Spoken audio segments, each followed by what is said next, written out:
Lorsqu'on fait l'histoire culturelle du pouvoir en Afrique dans le temps long, une ou deux choses sont immédiatement observables. La première, c'est que, et ceci touche toutes ces formes de pouvoir, qu'il s'agisse des États anciens, des royaumes, des chefferies, toutes sortes d'autorités. La première chose, c'est que les autorités, nous avons en Afrique eu énormément de problèmes à assurer des successions non violentes. Et ça ne date pas d'après la colonisation. Ça a été notre histoire. Il y a quelque chose dans les dynamiques sociales, culturelles, religieuses, politiques, économiques en Afrique, dans le temps long, il y a quelque chose qui fait que nous ne sommes pas parvenus à inventer des mécanismes de transmission pacifique du pouvoir. Et que le moment de la transmission, le moment de la transition, le moment de la succession au pouvoir a souvent été le signal de la dissolution des empires, des États, des chefferies, a toujours donné lieu, dans la plupart des cas, à ce fléau qu'est la guerre civile. Quand une communauté se divise contre elle-même. La division de la communauté contre elle-même représentant la tragédie absolument finale de toute communauté humaine. Et donc, si nous voulons aller de l'avant, il nous faudra à un moment donné que nous résolvions ce nœud gordien. Et donc les élections et tout le reste rentrent au fond dans cette longue histoire d'incapacité à rendre le pouvoir impersonnel et à pouvoir le transmettre de génération en génération, d'autorité en autorité, de manière pacifique, sans violence. Et donc, je crois que le drame contemporain, c'est que les élections sont devenues un grand moment de dramatisation de cette incapacité. Et on ne compte plus le nombre de cas où elles ont conduit au bord du précipice.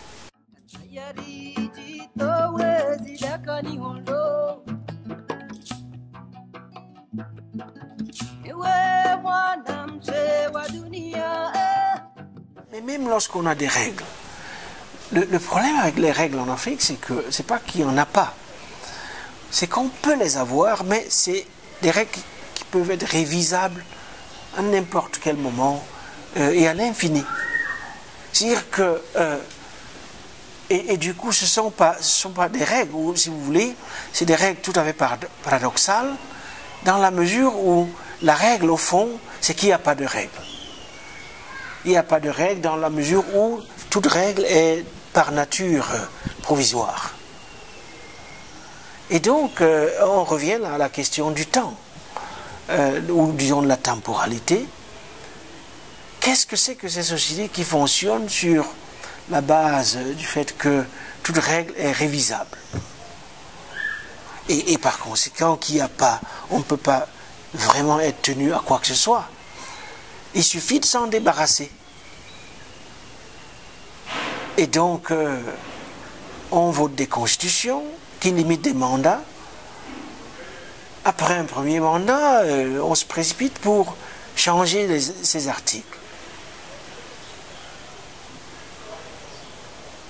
Alors tant que, je crois que c'est une question à la fois de de rapport de force entre les composants de la société, et c'est une question culturelle absolument profonde. Question de rapport de force qui ne peut être réglée que si effectivement les forces en faveur de la limitation des mandats, par exemple, prennent le dessus sur les forces qui préconisent le gouvernement à perpétuité, ou le gouvernement, disons, transmis de père en fils, comme dans les chefferies anciennes.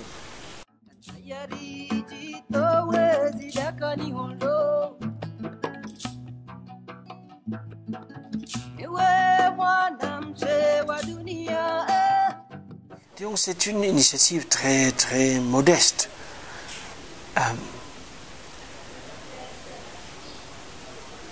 Qui part d'un certain nombre de constats. Le premier, c'est que l'ère actuelle est par nature planétaire.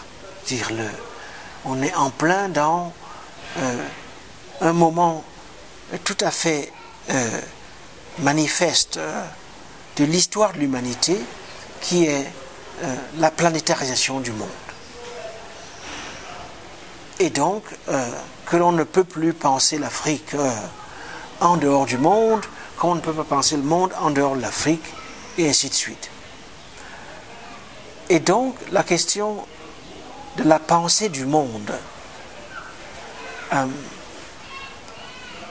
pour ce qui nous concerne, doit être posée de nouveau, en des termes actuels.